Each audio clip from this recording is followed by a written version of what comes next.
मध्य प्रदेश सरकार के एक मंत्री का बयान आप कल से देख रहे हैं टीवी चैनलों पे। किस प्रकार से एक सेना के अधिकारी के खिलाफ टिप्पणी करी। इन्होंने पहले भी एक शिवराज सिंह जी की पत्नी के खिलाफ टिप्पणी करी थी। सरकार में इनको इस्तीफा देना पड़ा था कुछ समय के लिए। और मुख्यमंत्री जी पूरे घटनाक्रम को लेके चुप है।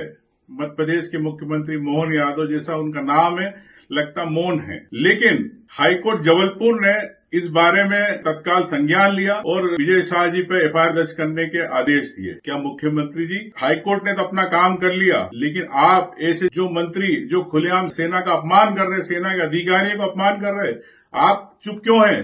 कब इस्तीफा लेंगे बताएं मुख्यमंत्री जी। साथियों, लाडली बहनाओं की 24वीं किस्त अकाउंट में बहनाओं के अकाउंट में आज आ चुकी है। लेकिन लाडली बहनाओं को जिस घड़ी का इंतजार था, आखिरकार वो घड़ी कब आएगी इस पर हम जरूर बात करेंगे। लेकिन फिलहाल 1250 रुपए ही दिए गए हैं।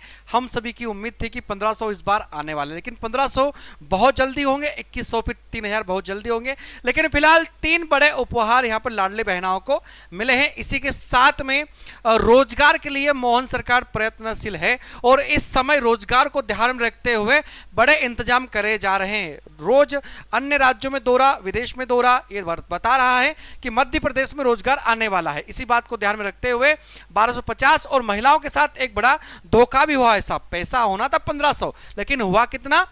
1250 ही रुपए। चलिए आइए, अब बड़े वादे जन जन कल्याण को ध्यान में रखते हुए मध्य प्रदेश सरकार तैयार है। मुख्यमंत्री लाडली बहन योजना के माध्यम से 24वीं किस्त का 1250 रुपए के माध्यम से अंतराल करा गया है। सभी के अकाउंट में आ चुके हैं। अकाउंट में चेक कर लीजिएगा जिन बहनाओं के अकाउंट करना है। आइए, प्रधानमंत्री उज्ज्वला योजना के तहत लाडली बहना जो हितग्राही हैं उन्हें भी मार्च 2025 के अनुदान राशि का अंतरण कर दिया गया है। दूसरी बड़ी बात। तीसरी बड़ी बात, गैर प्रधानमंत्री उज्ज्वला योजना के माध्यम से विशेष पिछड़ी जनजाति को अगस्त 2024 लगाकर, देखो कितना पुराना है, अगस्त 2024 से लगाकर फरवरी 2025 तक की अनुदान राशि भी दे दी गई है। और इसी के साथ में सामाजिक सुरक्षा को ध्यान में रखते हुए जो पेंशन होती है अप्रैल 2025 की, वो भी अकाउंट में आ गई है बहनाओं के। तो ये बड़े मुख्य बिंदु जो बहनाओं के अकाउंट में पैसे ट्रांसफर करे गए। इसी के साथ में कुछ बड़ी बातें मैं आपको और बताने वाला हूं। यह रहा रोजगार के अवसर तलाशने का बड़ा क्षेत्र। अब देख सकते हैं साहब, सरकार आगे कदम उठा रही है और रेलगाड़ी के अलावा मेट्रो की ओर नए कदम बढ़ा दिए गए हैं। और अभी आपको पता है कि सीएम साहब अन्य राज्यों के दौरे में थे, जो बड़ी बड़ी कंपनियां उनसे व्यवहार कर रहे हैं ताकि मध्य प्रदेश में रोजगार को लाया जा सके। और मध्य प्रदेश मेट्रो और रेल कोच का निर्माण का हब बनने वाला है, जो कि सिर्फ भोपाल में ही तक सीमित था। अब रेल को हम कहां ले जा रहे हैं? मेट्रो तक ले जा रहे हैं। और मेट्रो और रेल का एक नया हब मध्य प्रदेश बनेगा। इस बात को ध्यान में रखते हुए मुख्यमंत्री ने मोहन यादव का सफल बेंगलुरु दौरा, जो बेंगलुरु अभी दौरा करके आए अभी फिलहाल में, वो सफल हुआ है। और लगभग 8000 करोड़ रुपए का निवेश मध्य प्रदेश में होने वाला है। इस बात को ध्यान में रखते हुए लगभग 19,000 से अधिक रोजगार के नए अवसर तलाशे जा रहे हैं। यह सबसे बड़ी बात आपको ध्यान में रखनी होगी। बहुत जल्दी इसमें कदम उठाया जाएगा। और आज जो राशि ट्रांसफर हुई है, 1,27,00,000 से अधिक लाडली बहनाओं के खाते में राशि डाली गई है। आइए तो पहले इस वीडियो को देखते हैं, आगे चर्चा करेंगे। रक्षाबंधन तो साल में एक बार मनता था। एक बार हमारी बहन के लिए हाथ में हम धनराशि दे के आनंद मनाते थे, लेकिन अब तो हर महीने, पहले 10 तारीख थी, आज 15 तारीख को लाडली बहनों की रक्षाबंधन हो रही है। मैं सारी बहनों को प्रणाम करता हूं, आपको बधाई देता हूं। ये कमिटमेंट हमारा है। पहले 1000 रुपया देते थे चुनाव के पहले, फिर हमने 1250 करे, और केवल 1250 नहीं, आज तो हमारे यहां बहनों के लिए आज सीधी से 1,27,00,000 लाडली बहनों के खाते में 1,551 करोड़ 69 लाख। जोरदार अभिनंदन करो। बताओ आप, कितना बड़ा आंकड़ा है हमारी बहनों। तो आप लोगों ने सुना, राशि तो ट्रांसफर कर दी, लेकिन कहीं ना कहीं बहनाओं को इंतजार था 1500 रुपए का। कब आएंगे, कब चाहिए, कमेंट्स बॉक्स जरूर कीजिएगा। यहीं पर बात नहीं रुकती, आगे चलेंगे हमारे पूर्व सीएम साहब की ओर। नाम है शिवराज सिंह मामा, आप सभी जानते हो।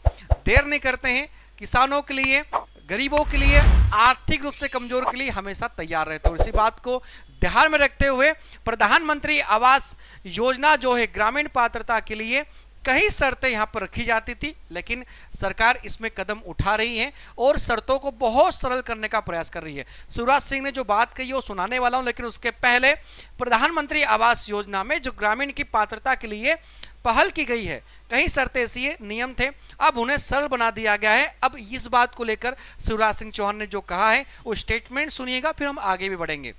पहले कई शर्तें लगी थी कि जाएगा, बताओ मिलना चाहिए कि नहीं मिलना चाहिए, बोलो मिलना चाहिए कि नहीं।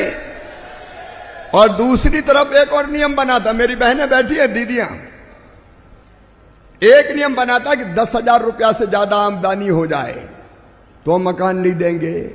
अब बनाना है लखपति दीदी, और लखपति दीदी बनेगी तो 10,000 रुपया महीना से ज्यादा तो कमा नहीं पड़ेगा, तो क्या उनको मकान से वंचित कर दें?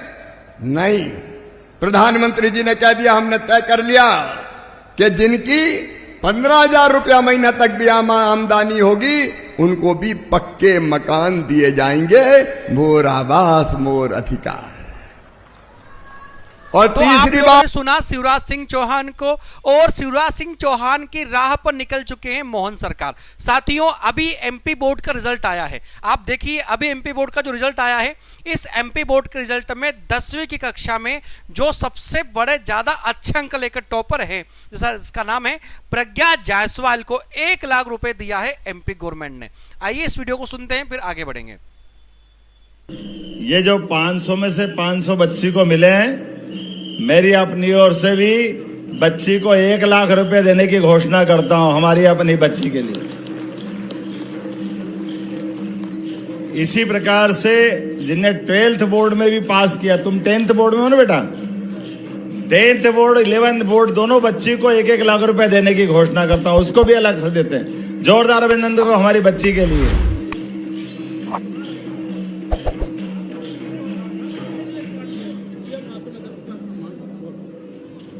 सेला नृत्य के सारे कलाकारों को, कलेक्टर, इनको भी सबको 10-10 हजार देने की घोषणा करता हूं, जितने कलाकार आए हैं। जोरदार अभिनंदन। क्या बढ़िया हमारे कलाकार डांस करते हैं, जोरदार अभिनंदन। तो आप लोगों ने देखा यहां पर 1 लाख रुपए की राशि जो प्रज्ञा जायसवाल है, एमपी की टॉपर है, उसके अकाउंट में डिजिटली रूप से ट्रांसफर भी करी गई।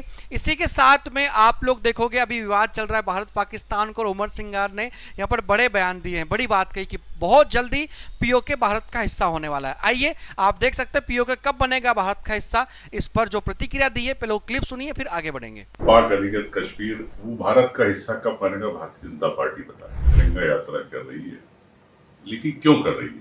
आप एक तो आरएसएस के नक्शे पे दिखा तो अखंड भारत हमारा, पाक अधिकृत कश्मीर जो है वो भारत का हिस्सा कब बनेगा, भारतीय जनता पार्टी बताए।